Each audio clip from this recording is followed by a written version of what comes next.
Hello সবাইকে, আমি হলাম নিশা।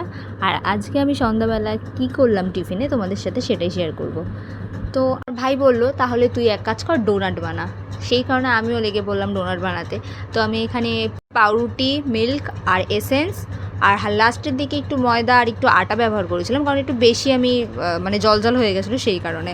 তোমরা চাইলে অল্প জল দিয়ে মেখে মানে রুটিটাকে করতে পারো, বেশি টেস্টি হয়।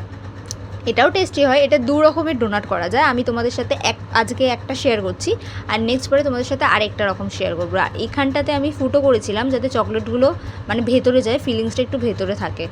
চকলেট মেল করে তোমরা যদি মানে আগে দাবার পরে তারপরে যদি আবার ফ্রিজে রেখে তারপরে যদি আবার দাও, তাহলে ফিলিংসটা একটু বেশি থাকবে, মানে চকলেট যেটা সেটা বেশি থাকবে। তোমরা এভাবেও দিতে পারো, হোয়াইট চকলেট দিয়েও করতে পারো। আমি শুধু ডার্ক চকলেট দিয়ে করেছি। আর উপরটাতে আমি ডার্ক চকলেট আর হোয়াইট চকলেট দুটোকে গ্রাইন্ড করে তারপরে আমি একটু হালকা হালকা করে ছড়িয়ে দিয়েছি। তো আজকের মতো সবাইকে টাটা, নেক্সট ভিডিওতে তোমাদের সাথে আবার দেখা হচ্ছে।